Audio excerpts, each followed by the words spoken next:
what's actually really interesting is when you're born, you have double the amount of neurons as that. Double?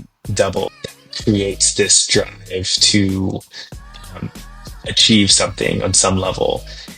What is this? Brains. Seeing stories, guiding journeys, inspiring futures. Every story is a step forward. Learn, grow, and navigate your future. Hey everyone, welcome back to the Sim Stories. Today we have a special guest for you, Bernie. Bernie's current world is neuroscience at Harvard, but his story starts in Texas, wins through the military, and actually takes the tour across the Europe. Welcome, Bernie. I'm so excited to have you here. Hey, how's it going? Thanks for having me. I'm excited Yeah, as well. I'm so excited to learn more about neuroscience, about our brains, how they function, about growth mindset. But before we kick it off, I'm wondering how was it like living in Europe after everything else you've done? Maybe you have some exciting stories to share with us. Yeah, Europe was good. So I took a study abroad semester from Harvard. So Harvard has a great program where you can choose to study in a different country. So I chose Europe. I ended up studying in Sweden. And it was a very interesting time. I think studying abroad, you learn a lot about how other cultures do things and how we might perceive things as normal, but normal is really this construct of whatever values and things that your society accepts as it at the time. And so when I was traveling abroad, it helped me realize and break out of my shell of being like in the US. I think one thing that comes to mind is how recycling in the trash is done there. How, in the home, you have several bins, like one for recycling, one for compost, one for trash. And in the US, it's more everything is just in one container. And you might get lucky with a place that does recycling. So it was things like that. It was really nice to like experience that. You know what? I learned somewhere that usually people they remember some moments when these moments like they cause some emotions, like negative or positive emotions. So I may say that this like story with trash and trash bins like caused a lot of emotions and surprise maybe first off. Yeah, a little anxiety when you're taking out the trash because everyone's looking at you when maybe you're at a restaurant and Oh, you're disposing something. I feel like everyone is looking to see because they can tell you're a foreigner. It's like, are they going to do it correctly? all But right, yeah, okay. it worked out though. Okay. That's super cool. I'm so excited for you that you're had a chance to like travel abroad. And was it like some program from Harvard? I know that you're studying at Harvard right now, and you're based in Boston. But what actually made you travel to Europe and study there? Was it the same kind of major? Yeah, it was a little bit of both. It was some same, some different. So I was studying at the Stockholm School of Economics, which my secondary degree is in Okay. econ. So the school there is has a very strong economics program, but I also took a couple of healthcare classes, one particularly on work and the brain. So there's a little bit of overlap, but I think for me it was more of the experience than trying to get credits to come back to class. But it was definitely nice to see the differences in how we see the world versus how Europe is studying the brain and how we're studying the brain here at Harvard. So, Wow, that's awesome. I just realized that you have such a great experience and you have so many interesting things to tell us. Before we move forward with the questions, so maybe you can tell a little bit more about yourself. And let's say we imagine a situation you go to Europe, you start your study like in Europe. And you meet first person there, like another student in Harvard, and you need to introduce yourself. What would you say? yeah, usually I just say like, "Hey, I'm Bernie. I'm from I'm studying neuroscience at Harvard." Especially in a school setting because you're kind of just hey, how Okay. are you? But if I have to give my elevator pitch, Yeah. it's usually um, I'm from Houston, Texas. After graduating high school, I joined the military, and because I didn't really know what I wanted to do, kind of in my life, and so I joined the military. The military kind of gave me a little bit of direction. During that experience, I was with the Special Operations Command with the Marines. And through that opportunity, I was able to deploy to a couple places in the Middle East and Africa. And through that experience, I think I learned a lot about economic opportunity and how a lot of places don't have economic opportunity. And so I realized that being in the military, I was a little bit capped in what I could do just because of the working within the government. And Yeah. so I kind of realized that I needed to branch out and go to school. So I ended Mhm. up at Harvard and I switched my major to neuroscience really just because I realized that I cared more about the way people think and something that we don't know a lot about. And so now I'm here in school finishing that. Wow, that's amazing. Yeah, I'm so inspired by your story, to be honest. Like first time when I met you in Boston, yeah, it Mhm. was my dream actually to study in Harvard, and that's why I actually have this T-shirt. Yeah. So when I first met you, I was like, oh my God, so you're just coming from my dreams, and you had this experience studying in Harvard, and actually you did a lot just to get to this point when you can wherever put so much effort into this education and get some fruitful results which can bring your life to the next level, especially as a mentally and consciously. Yeah, so that's super cool to know. And to start, and I think it's kind of related to this topic.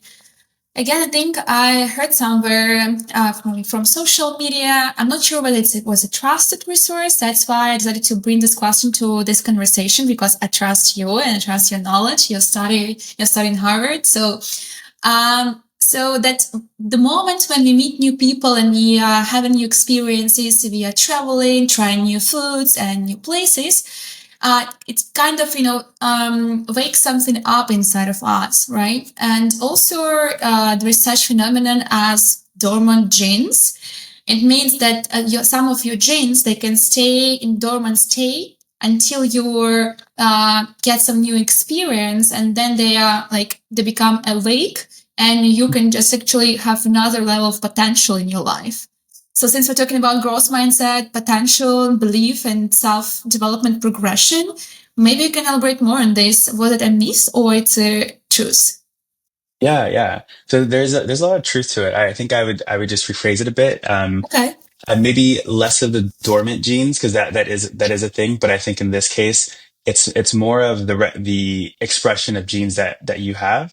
And Okay. so, inside each cell, you have DNA, and the DNA gets expressed differently depending on the cell that it's in, right? So, kidney cells have the same DNA as brain cells, but the expression of the cell is changed, and that is we kind of refer to as like epigenetics, the expression of the the DNA within the cells. And so, with that in mind, we have the environmental effects that can affect the expression of the genes that we have. And so, I guess the best way to think about it is something that we might be able to relate to is when you go out into the sun and you get a tan, right? That is you have an environmental effect that's currently having an effect on your current expression of things happening on your body, and you get a tan. It's a little more. That's definitely waving the when hand waving a bit on it Yeah. to kind of like not go into the great details about it, but Mm-hmm. yes, there are environmental effects that happen. Uh-huh. But I think more interesting is what happens with the brain when you go into new experiences, Yeah. which is this thing of novelty. Mm-hmm. So when you go into a new environment, there's an increased hippocampus, which is kind of the part of the brain for memory. When it recognizes it's not a new place, it then sends a signal to release dopamine, which is, as we kind of know, a neurotransmitter for drive. And then that kind of creates this drive for exploration and Mm-hmm. exploration and learning. And then that's where it can feel like you're this new exciting person. You're just trying to understand things, and it opens up this window of just being excited and taking in information. Mm-hmm. And so you then, you're wakening up in some aspects of yourself in that aspect. There are like DNA things, but I think that might be require like a little more of time to kind of really dive into. Uh-huh. But I think for me, the most exciting thing is the novelty effect that happens within the brain when we explore new places and go to new environments. Wow. Okay. That's interesting, really. And if you're talking about DNA and genes, so for example, how it works when it goes to their generation. Can I Mhm. have same DNA like which my grandmother used to have, or can my grandkids also inherit my DNA, the specific expression of DNA which I'll be able to develop throughout my life, being curious, being excited, being exploring? Can I Mhm. just build this up, save it, and give it to my kids? Yeah, Package. I and package it. Yeah, I think that's an interesting question. I think the studies that I've seen for that, because you can't really do those studies proactively, they always happen Yeah. kind of retroactively. And there was a study that they did, and I believe it was in the early 1900s. But it was basically they were able to study generational trauma, and they were able to kind of link if the family had went through an extreme traumatic event that at this point in time, I think most of the country was kind of going through it. That's how they're able to do the study retroactively. That the children, their experience and respond to stress were heightened compared to if the family didn't go through the trauma. And basically, it's just kind of the body's response to cortisol. Okay. And another thing that could happen is maybe not so much passing the trauma on, but the early experience of the offspring within the family can change the expression of the genes. So a study that was done. This is more. It's the study I'm quoting particularly was done with rats. But basically, when the rat was born, if the mom had time to lick the rat and like nurse the baby mice, that mouse then had a better response to stress, meaning that it knew that things were okay. So when it kind of grew up and went through like a traumatic area, it would be able to like regulate its emotions a lot better. But the mice that had the mom that basically didn't lick the mice, those mice grew up to have a heightened response to stress. So whenever a stressful experience happened, they couldn't regulate it as much. And so what the scientists found was that when the moms licked the mice early on, it created this epigenetic effect in the expression of the genes. And so that expression carried on through the adulthood of the mice. And so there is some ideas, like you said, like you can pass things on to your offspring, but some of that can be done within, as a mom when you're carrying the child. There's DNA changes that happen based off of your diet. But yeah, but we can't pick and choose, unfortunately, what we get to, package and send to our kids. Yeah. Wow. Okay. It's so interesting. Like I'm very curious about that. So like, all of us we want to make some impact, and leave something behind us. And I was like, okay, if I just, continue this generation and like build better, better version of myself and kind of somehow transition it to my kids and my family, and so maybe there'll be some beautiful left in this world one and gone. Yeah. So, Oh, I uh, love that. I love that. And yeah, I think you kind of get into that question too, nature versus nurture, which I think we're going to talk yeah, about here in a bit. yeah. But I think the environment in which the child is brought up in plays a huge role in the expression of kind of what we were discussing earlier. Okay, okay, perfect. Then the question. Yeah. So, we're going to talk about brains and their ability to change and develop, change over time, or to adapt to some environment and to like enable growth so that we have like more potential. But let's start from the beginning. What is this? Brains. I mean, like, I know brains, they're somewhere inside of me. They're like super powerful. And I know that maybe I use only 10% of their capabilities. I'm sure you know more about that. Maybe you can elaborate on this. Yeah, yeah, yeah. I love the phrase that when we say we use 10% of our brain. As a neuroscientist, I remember when I was taking my intro to neuro class, I was like, that's kind of the driving curiosity. Is like I've heard we don't really reach our potential. How can we unlock the Yeah. potential of the mind? And how to optimize the brain, I think is Oh, wow. where the science kind of comes into play. But yeah, so let's start with the beginning. Like, what is the brain itself? Um, I kind of like think of the brain as like this probability organ, like a probability machine, where when we're born, it kind of has not a lot of data about the world. We're one of the few species when we come out of the womb, we're pretty much helpless, right? We can't do anything on our own. If an infant's left by itself, it's not going to survive very long. And so what the brain immediately does is it kind of creates these pattern recognitions, right? So it's patterning of like sounds, which, when we speak, you and I are speaking English right now, but if we were to speak a different language, which I know you speak several different languages, for me, I would not understand, anything that you say. Basically, it would just be tonal audio frequencies. Yeah. And so the brain early on is learning to turn these audio frequencies into patterns. And Okay. it's constantly analyzing to build a pattern recognition. And it does that for all of its senses. And then as it develops, it starts to make a representation of the world based off of patterns. And the whole idea of the brain is it creates patterns to predict how it should act, how it should navigate the internal states of its body, right? How fast should the heart beat? How fast, and it's organizing this entire chemical structure of inside the body based off of what it thinks is going to happen on the outside world. So, and overall, the brain is a very powerful predictive organ. Yeah. So I heard you talked before, and you just you mentioned that like brain is only 3 lbs, but with 90 billion. Yeah, yeah. So it's yeah, about 3 pounds and Pounds. 90 billion neurons, 90 to 100 billion neurons as an adult. But what's actually really interesting is when you're born, you have double the amount of neurons as that. Double? Double. Yeah. So infants, they can have anywhere between 180 to over 200 billion neurons. And basically, as you develop, the brain will prune away certain neurons that are not being utilized, which is, I found that to be completely, fascinating because I thought it'd be, almost an opposite thing. But yeah, we lose neurons as we grow. I don't know the exact age where, you go from, yeah, yeah, yeah. Yeah, I Unfortunately, can I think don't about remember. that. Hmm. Yeah. Wow, it's interesting. And actually, I was about also to ask next question, and it's kind of related to our young age and the period of our life when we are adults, grown ups.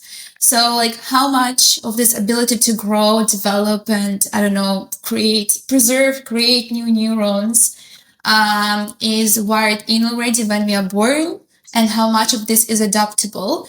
Based on your actually answer, I can say that when we are born, we have so many possibilities and probabilities to kind of save some neurons and maximize number of neurons we bring to our adult life. But when we are adults, we need to live with what is left. Yeah. Yeah. Sorry, it's like so sad. Maybe you Hmm. can elaborate more on that. Yeah. Yeah.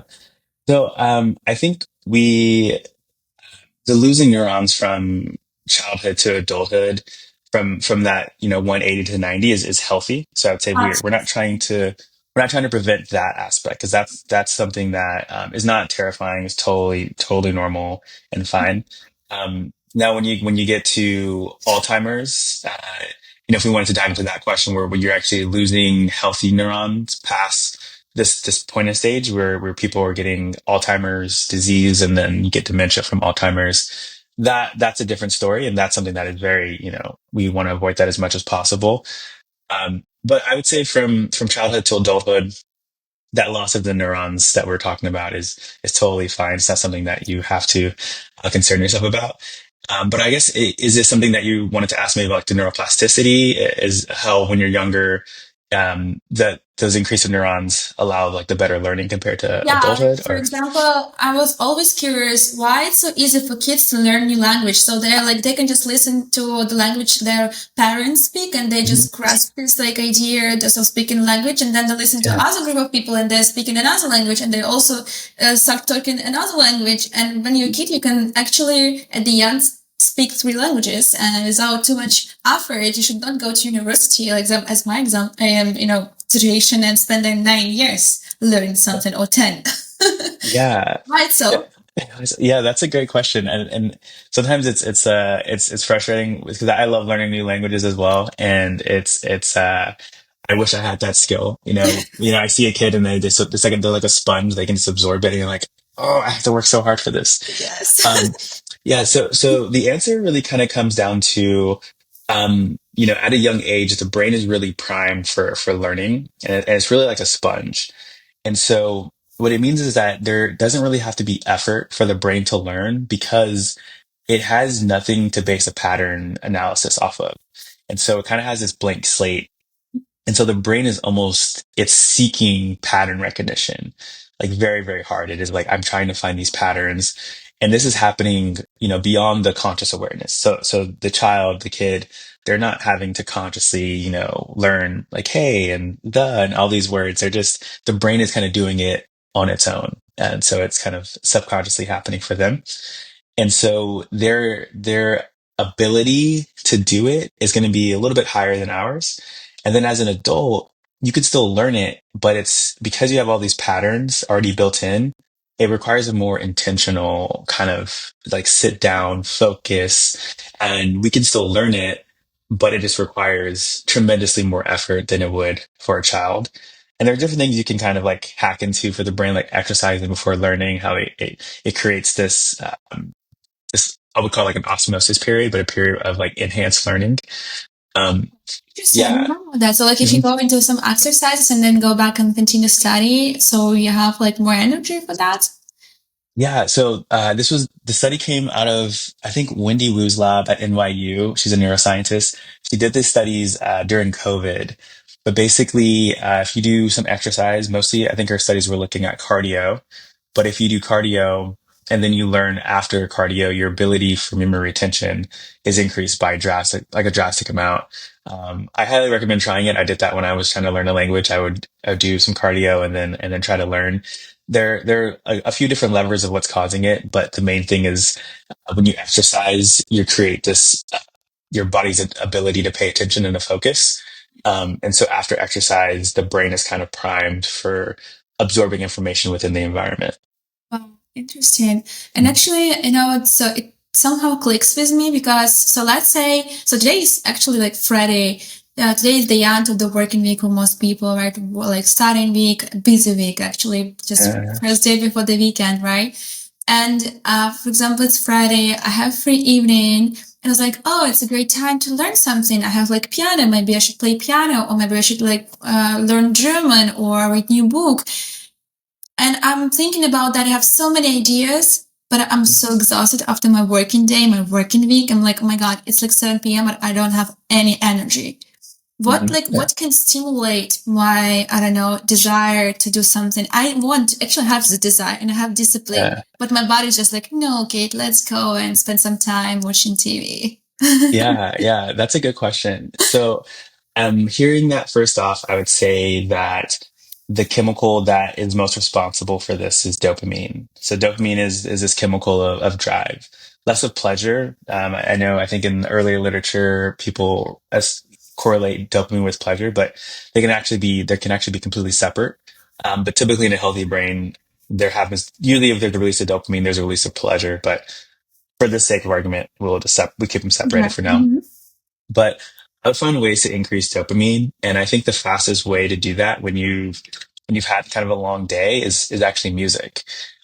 So putting on some headphones, listening to something upbeat with an upbeat tempo is a good way to kind of get a healthy release of dopamine, and then get you some energy without doing caffeine and getting that Wow. enhanced adrenaline and a crash. But That's mhm, interesting. That's yeah. cool. Yeah, and I was about to ask a question about the excitement. So, in overall, like, what role emotions play in our life when it goes to learning and, like, like in developing our growth mindset. So, is it important to have some emotions which will drive you to keep learning each day, or like discipline is more important to like make your life structured and like live in the regime? Yeah, that's a good question. Let me think. I would say, um, I think when it comes to emotions, or I would say a mindset, I think curiosity would probably be more important than the discipline. Mostly because when we look at discipline, the people that have the most discipline in life are actually have to use the less discipline possible. And so this is coming from work done by, I want to say either James Clear or Adam Grant. They both kind of, Adam Grant, an organizational psychologist out of Wharton. But what they found is that you take someone who's super disciplined, what they really do is they actually change their environment to make it to where they actually have to use as little willpower as possible. Uh, So, let's say they want to go to the gym in the morning. What they do is, they have their gym shoes next to their bed. They go to sleep in their gym clothes. And so by default, they actually have to exercise as little discipline as possible. And so that's why I said I wouldn't look at the discipline to be the thing, because people are like, oh man, if I only had more discipline, yeah. and really like you don't really need it. You just need to, it's the environment changes. And the other example I would use when I was in the military was that people think the military people are the most disciplined people in the world, but Yes. we're really Yeah. not. we have an environment to where the environment itself really leads you to have this discipline. And so we're not as disciplined as you think. It's the environment. And a lot of times when people get out of the military, they have this fall from this Oh, ability to have discipline because the structure goes away of the military. But it's with curiosity, right. I think curiosity is what drives kind of this seeking of understanding. It kind of keeps you motivated. It keeps you in this pursuit. And so when you have that curiosity, that kind of mood and desire, I think that is a powerful thing to have. Yeah, and I agree with you so much because this is what was driving me for the whole life. Like curiosity, even when I was studying at university, learning new languages, I was learning French, English, and Yeah. German. It was really hard. It was three languages at the same time, and the main challenge was to learn words by heart. So I had to enhance my vocabulary for all the languages. And I remember there was a home task to read book with like 300 pages in English. And at that time, my vocabulary was really poor and I was still developing it. It was maybe 10 years ago. And what I did, I spent maybe all evenings during 1 or 2 weeks, and I was reading this book and trying to Google each word and actually write down translation above each word in this book Wow. with a pen. So I was able to finish this book. I was so happy. I mean, I was exhausted, but I was so happy that I'm done with this. I went to the class and I was so surprised that all my classmates, they were done with this homework already like in a few days. I was like, oh my God. So it seems like I'm not so smart and talented as they are. It takes so much time for me. But then I realized very interesting moment at that point that people that were reading book, just grasping the main idea and context. Even if you don't know the word, you can skip it and understand the meaning of this word in the context when it's this word is between other words. However, for me, it was so important. I was so curious to learn more about meaning of each and any word. So I know that in English, same in other languages, one word can have five different meanings and they change in terms of context. And my teacher, she was super surprised. She was shocked actually by the homework I did. And she never called this as a waste of time and she really appreciated my efforts. And it was not kind of one-time activity to show that I was able to translate the whole book, but it proved this situation proved the fact that I stay curious and it's not something which I was born with, but it's something what I was able to obtain as a skill kind of naturally. Yeah, it helped me a lot in my career, in my study. I love that. Yeah, curiosity does so much for just to drive in someone because it goes back to what we talked about earlier, where the novelty and when you No, have novelty, the novelty is basically a reflection of dopamine. Anything that's novel is going to have this enhanced release of dopamine, and when you have that enhanced release of dopamine, you have that enhanced drive, and that's why I tell people when you're curious about something, you basically become unstoppable because you're going to constantly try to like dig more and learn more, and then it's fun, and yeah, yeah. it's yeah. Yeah. Yeah, it's sometimes when I find myself in such a cycle, just wanting more and more, being passionate. I'm a very ambitious and passionate person, and when I really want something, I mean, just want to start studying piano. Oh my God! So you won't see me for weeks anywhere Oh, outdoors. You'll be like, "Where is Kate? I think she is at home studying piano." I love that. That's the way. Yeah. Yeah. And I even remember one situation when I was living in Belarus and I was renting out my apartment. I mean, room in my apartment, and there was a woman. She was the owner of this whole apartment, and we were sharing the apartment and living in separate rooms. And there was one day when she knocked the door and she's like, "Hey Kate, are you alive?" She's like, "You Oh my God. didn't leave your room for the past 14 hours." Yeah. I was just Oh, starting. I didn't leave my room. I didn't go to the restroom. I didn't go to yeah. get some water. I didn't go to get some coffee. I didn't go to get some food. I was Mhm. 14 hours just straight studying something interesting in a country called what was that? Yeah. Yeah. That's a drive. That's the dopamine drive of just like that focus. Yeah, and so in this context, so now we know that it's important for us to stay curious, to have this drive and know even how to stimulate this drive, even when you're tired after your working day or working week. But what about stress? Like, I hear different opinions. Some people say that stress like negatively impacts your mental health and physical body. Sometimes stress helps you to develop yourself, like develop some skills, because it's important to get out of our comfort zone and extend our comfort zone by obtaining some new skills or capabilities. And before you move forward with your answer, I'm sure you have a lot of like lots to say about this, a lot to say about this. But I remember I was reading this in one of the books. Can't recall exact name of the book, but there was phenomenon of the circles that you have like three circles. Circles. First circle is your comfort zone. It's like very tiny circle. And then there's a second level of circles. It's like a little bit wider, but it's out of comfort zone. And the biggest circle is like out comfort zone, just very kind of far away of your comfort zone. And when I found out, like when I was reflecting on my life, that sometimes I would push myself out of comfort zone. You know, what's the research circle, and I will stay there for a long time, and I'll become scared, I'll become exhausted, and then I'll go back to just my comfort zone and never develop any skills.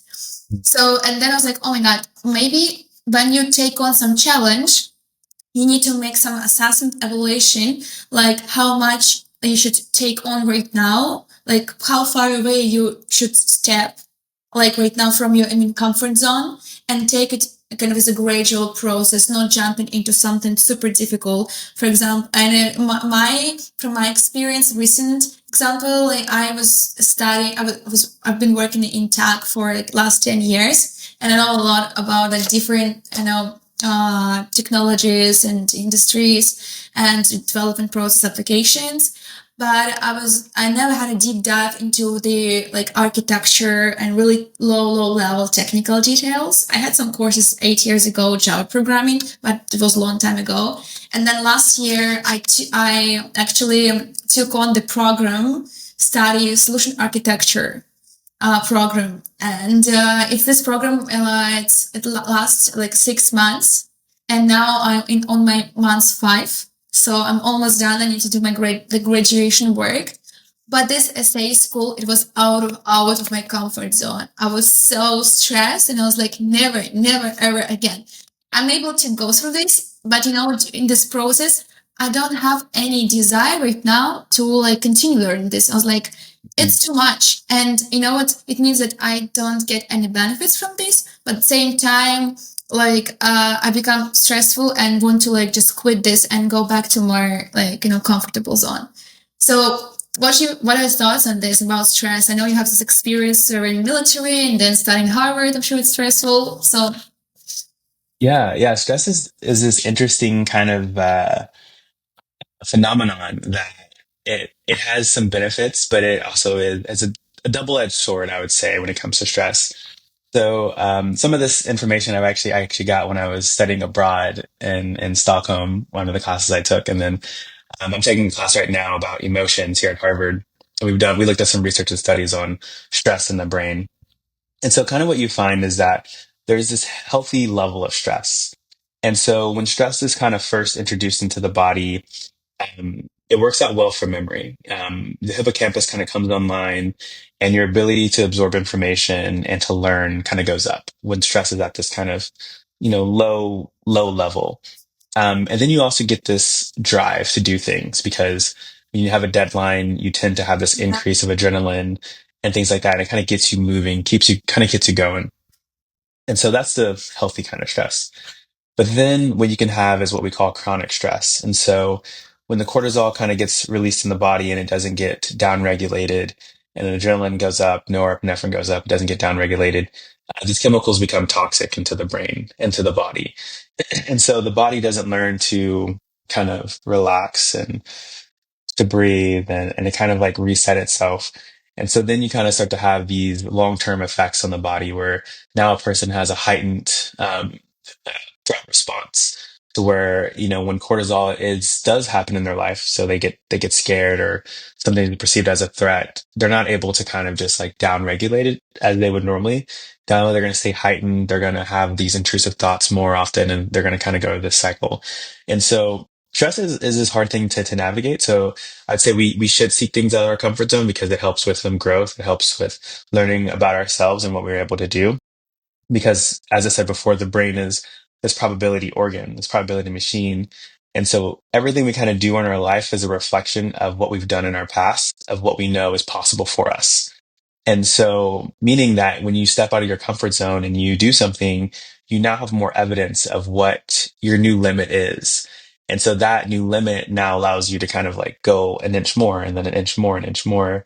But when you stay in your comfort zone, then you never have evidence of what you're truly capable of. So it does make it hard to jump up to something big. So that's why I say I think it's important to push out of the comfort zone. But kind of some of your experience, if you go too far and you take on too much stress, Yeah. you're then going to have this hard time of regulation of the body, and there's some negative effects that happen that we probably don't want to have happening. So yeah, it's a balance. It's a balance for sure.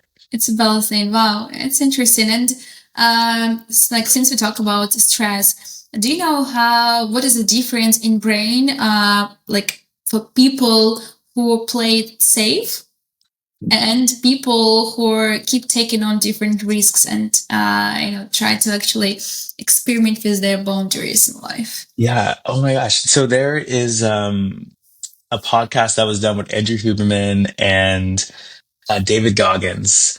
And so there's some new studies that are coming out that Andrew Huberman was talking about. I'm not completely familiar on these studies, so I'll leave it for your audience to Yeah. kind of like dive into this, to look at this podcast and find it. But basically, there is this part of the brain. I can't remember the part of the brain either, unfortunately, so I apologize. But basically, what they found is people who tend to do things that they don't like, meaning, we got to separate doing hard things and doing things you don't like, Yeah. right? Because just because something is hard doesn't mean you don't like it. So Yeah. if you go to the gym and you're always doing cardio, and someone's like, "Hey, let's do lunges," and you like, it's something you don't like doing lunges, but you step out of your comfort zone and do it, what they see is an increase in the size of the brain. And so the conclusion that Huberman kind of came to, again, Yeah. I haven't had time to like dive into these studies, but Huberman, I find him to be a very reputable neuroscientist, is he kind of sees that people who increase the size of the part of their brain, it's like the part of the brain is like attached to someone's will to live, desire to live and to survive, which I find that to be very fascinating and something that I want to dig into more. Yeah. But that's the only thing I'm kind of aware of. In your case, of people who push themselves, that's kind of the big difference. Yeah. Yeah, and people who play it safe. Mhm. So what happens to their brain? I think it just it's safe. I think it's still developing, right? It should not be still. Yeah. Yeah, yeah. There's nothing negative, I think, added at all. It's just something tied to this desire to live, because at some point, what you kind of see when people can become older, if they lose this purpose, they lose this sense of drive, there tends to be a correlation with how soon they end up passing away. I think there was a good study with giving people in elderly homes plants to take care of. And so by having those plants to take care of, where they were kind of constantly doing something, had a sense of purpose, it may not have been something that they wanted to do, but it was just like you keep this drive alive. And by staying alive, by keeping that drive going, you're keeping the machinery like oiled and moving on. And so just like muscles, I think atrophy if you don't use them. I would say the brain and its desire to develop also goes away if we don't utilize that parts of our brain. Oh yeah, it's a good point, by the way. Mhm. Yeah, there is some connection between that. Like I mean, Yeah. this phenomena. Yeah, Yeah. interesting. So, but then in this context, if you talk about people who are keep pushing their boundaries, keep building their successful lives and achieving more and more and more due to different reasons and factors, desires, drivers, or because like they want so or they have to. So if we think about these people, let's call them high achievers. So is their brain or any like neurons or anything in their body that goes in neuroscience different from regular people who are, I would not say they're not high achievers, but they don't take it so like, drastically. I mean, this increase in their achievements.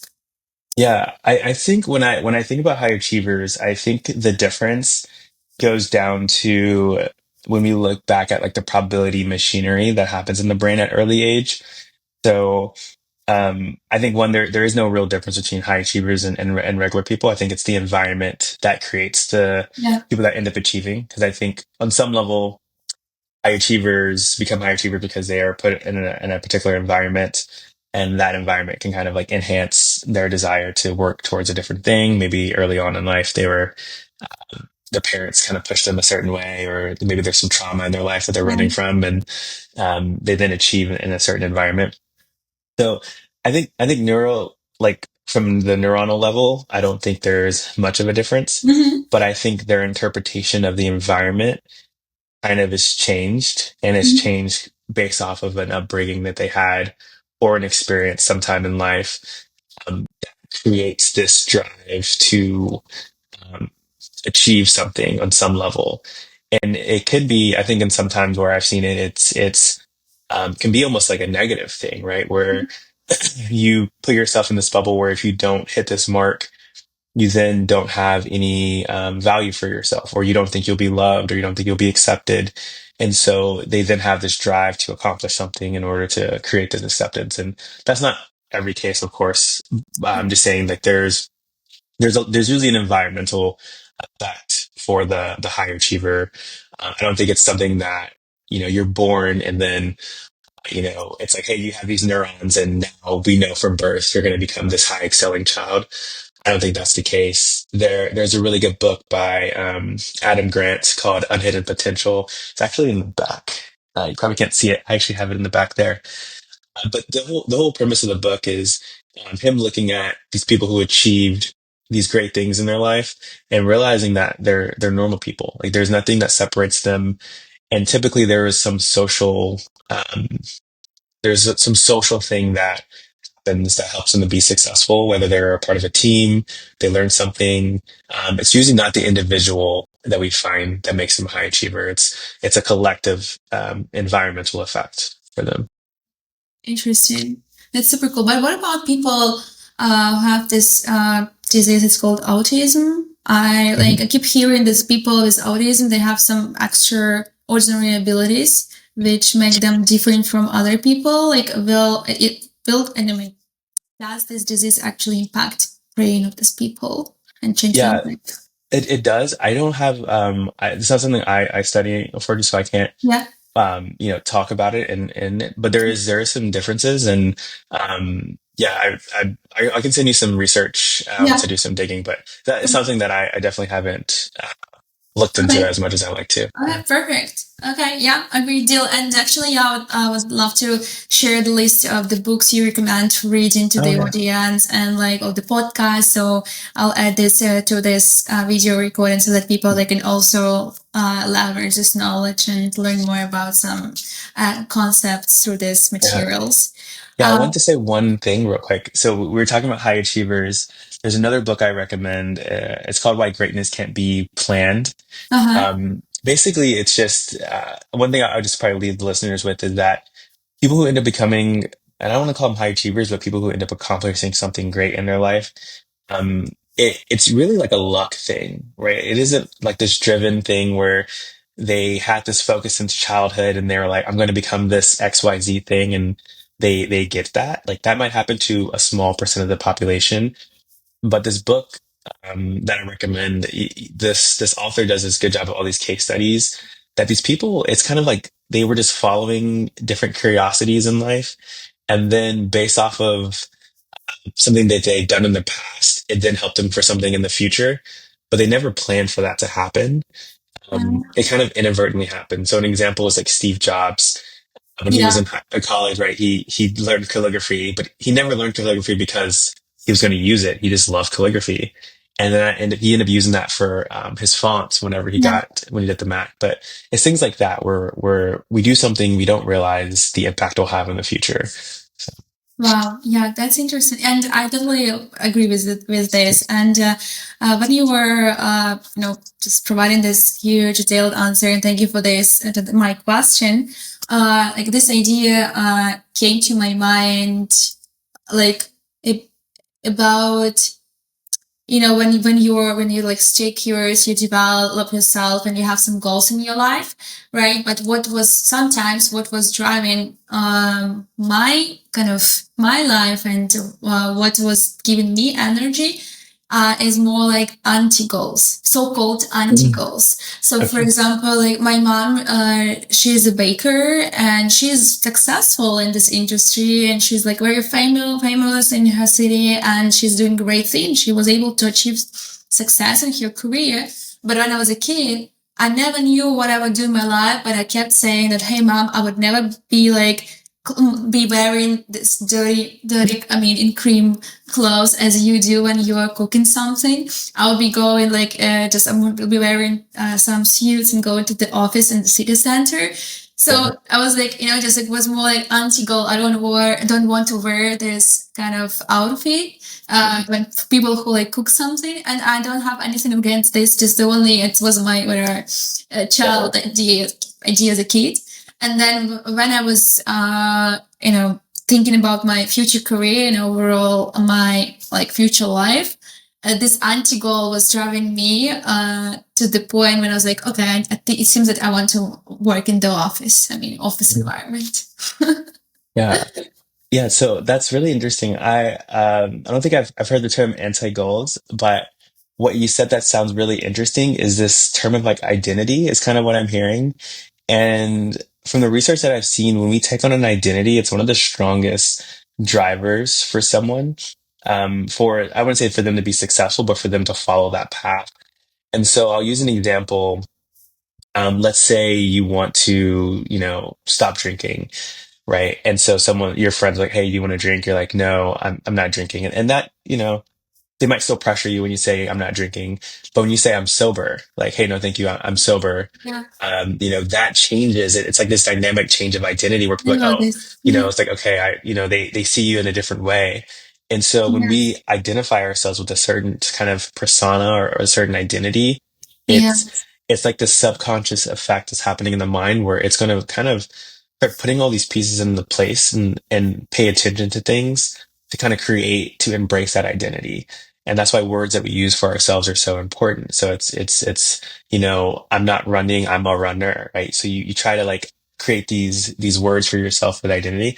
That's kind of what I'm hearing in this case, what you're doing, just in the opposite way, where like I'm not going to become that. Like I'm not, that thing and that. So you can call it maybe the anti-goal, but I think it was you creating a different identity that's separated from that. yeah. That's so Yeah. interesting. That's so true. And actually, I heard about this. I heard this in the context of smoking. Like, I'm not a smoker. Not like I don't want to smoke and I hmm want to smoke, but I'm not a smoker. Something like that. Yeah. It's Yeah. so And true. it's so interesting because I've had a few friends and you might have a few friends as well that, do dry January. And I always like hear my friends like their experiences when they go out when they're not drinking. And they tried that like thing where they would say they first start telling their friends like, "Hey, I'm not drinking," and friends were just like, "Oh, come on, it's okay, it's just one shot." But when they're like, "I'm sober," it's funny to see the changes that they notice in their friends when they're like, "Hey, no, I'm Okay. sober." So, I need to make this experiment. So, mhm. it's a good advice to our audience. And if you talk about advices, so if you were to give some advice about habit to introduce into the life with people who are really curious about that, to develop their brain and to increase potential, like capability for the growth, what this habit would be. Maybe you can propose like one habit, two or three. What would you suggest? Like Yeah, starting, it's like should be very realistic, very clear, concise, and very like achievable and possible, so that like any person can just wake up tomorrow morning and start doing this thing. yeah, yeah. Um, hmm. There's so many, but I agree. Can I do two? I would Okay. do. Is that cool? Okay. Yeah. So I think this goes back to what we discussed earlier about curiosity. And so I think someone just trying something new at a very small level. And so set the bar very, very low for yourself to try something new. So if that is um, driving home one day and you decide to take a different route, or maybe you like reading books and instead of reading maybe a science fiction book, you decide to read an autobiography. If you like watching TV shows, explore a different genre and do it with intention. So Mm-hmm. whatever you do, whatever you decide to do, do it with intention. So if you're going to watch a different, uh, genre of a show, do it and just kind of see how you feel and just kind of open up this idea of I'm a curious person, right? And trying to Mm-hmm. turn on that identity of like, I'm a curious person. I live life through curiosity and not judgment and just trying to tap into that part of yourself. So that would be the one. And then second is exercise on some aspect that's easiest for someone to accomplish. So whether that's going for a walk, a run, if you can do it with a friend, even better. There's studies that show that when you exercise with people, it can be stronger than an effective antidepressant. So they kind of call it like an exercise pill. So if you do like a group fitness class, but either way, something active. So that would be the two things that I would give because the benefits you get for being active, it's I don't think you can beat it when it comes to the benefits for the brain and the body. Oh, it's actually it's so easy. At the same time, it's so hard. I mean, like when you think about that, just being active, yeah, no problem. This doesn't like take so much time. You can just go for a walk like 1 mile and accomplish this goal. Yeah, but what I noticed, find important is consistency. So, Mm, like, yeah, what I also believe in is that repetition creates habits, and habits create mastery. And mastery defines you like your experience in life. yeah. So it's important to not to have like spikes. This is what I apply in my life. Just for example, some people may miss like 1 week of gym, and then like another week they'll be doing gym each day, and then again miss 2 weeks, and then again this waves of doing gym like each Mm, day intensively. What I would suggest is just to like allocate at least 15 minutes per day doing exercise, but do it like consistently each day. mm, And I think it's also about atomic habits and the way how we acquire like this habit. And also what I learned and I try to practice this in life is that I don't know why, maybe you can explain it from the neuroscience perspective that early morning, like our brains, they're more adaptable to obtain like really hard skills, not hard skills, but skills which are like really difficult. Start. So that's why I try to start doing something difficult and learn something really challenging, difficult for me as a new skill to obtain early morning. And by the evening time, I try to do whatever my body is used to. So it helps me really to gradually, step by step, achieve whatever I want, like not pushing myself, like, and just not like preserving this balance and consistency in life. mm. Yeah, I would say that it's determined by your chronotype more than likely. So there's not one size that fits all. I think the most important thing is trying to find that self-realization to find the times that work best for you for Yeah. what learning, when you should learn something new, when Yeah. you're kind of relaxing and just and experimenting, like creating a whole A/B testing for your life. Maybe tasting for And life. then yeah, A/B test for the life, right? And to go take a few steps back here to the consistency, I think, sometimes what we run into, maybe this is more something I've seen more in the society in the US, is that when we set a goal for ourselves, we almost feel like it has to be this monumentous goal, right? So it's like if I'm going to start going to the gym, I need to start going to the gym super hard. And, we create this level of just impossibility for ourselves to truly Yeah. accomplish it. I think the how I try to face it is having so much humility that I set the bar incredibly, incredibly low that it's impossible for me not to hit it. So, and I think this comes from James Clear. It's like if I Yeah. want to start going to the gym, my goal isn't even to go to the gym. My goal is to put on my gym clothes. Right? Yeah. You set the bar like that low, right? It's just like I'm just gonna put on my gym clothes for the first day and see how it feels. And then I'm gonna put my gym clothes and go downstairs the next day.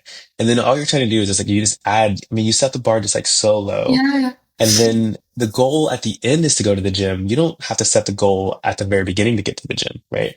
It Yeah. doesn't have to be the first thing Yes. you hit. Yes. It could be an end state, like a progress on the continuum. And then I think that's how you build the consistency. You just kind of reverse engineer it instead of trying to tackle it. I mean, we try to tackle it too far. We're doing too much in the Wow. US. We need to, relax. That's so interesting. You know what? I just recalled right now that maybe we talked about this before, and I tried to experiment with this technique with like setting like short-term goals to achieve the bigger goal. And I remember myself living in Boston and having this 5 a.m. tradition on Friday to go to Harvard stairs. Um, My body didn't want to wake up, and what I was doing at the station, I was like, hey, I was talking to myself like, hey, let's wake up and just like go and brush our like teeth and then we'll be back to bed. And I was like doing brushing teeth and like, oh, okay, let's just, dress up and just put on some clothes. And then once we're done with this, we can go back to bed. So I was trying to like, not to fool my brain, but, promise that at some point of time we'll be in bed, of course, but let's just do something else. And it ended up with a situation when I was already in the Harvard Stadium in my wow. car, and my Yeah. body just gave up. Like, okay, well, here we're not going back to bed right now. Yeah. It's so amazing. You're basically we're just like I said, it doesn't require discipline, right? You're creating as little discipline as possible, really. You're just I'm gonna do these small things that require no effort. And then at some point you end up at the area and you're like, well, it takes more work for me to go back. So I might as Yeah, well, I'm already yeah, here, right? And so it's uh, and people are gonna look at you and be like, oh my God, you're so disciplined that you're here at 5 a.m. And it's like, well, if you knew the steps to it's get here, if you knew the mountain I climbed, so yeah. it's a trick. But Mhm. yeah, it was so nice talking to you, Bernie. I don't have any other questions. I mean, at the same time, I have a million other questions, but I'll stop here and like keep our audience intrigued. So I'm sure that we'll plan other episodes and we'll uncover different other exciting topics. But I'm really grateful for your time, for your energy, for your engagement and focus. It's so important for me so that you found time and you are here and you're ready to share whatever you learn and you know. It was always my mission to share my knowledge with people and help them grow. And that's why actually I started this podcast, and also at the same time we're building mentoring platform. And I would love to see you in this mentoring platform as a mentor. You should not be like specialized as a mentor. We call mentors people who are already willing and want to share knowledge, and they have this knowledge to share in some Yeah. industries. And like in this episode, I'm sure that there will be many people who would love to talk more about neuroscience. And whenever you have 1 free minute, I'm sure that you'll be able to address that question and they can Yeah. improve their lives like this. I love it. Yeah. Yeah, Be honored. thank Yeah, of you. course. Yeah. Yeah, of course. Okay, so then we're going to wrap it up. And thank you, everyone, for joining our podcast today. It was Sim Stories, inspiring futures, learning journeys. Every story is a step forward. Learn, grow, and navigate your future. Don't forget to subscribe. More episodes are coming. Stay tuned. Bye, everyone.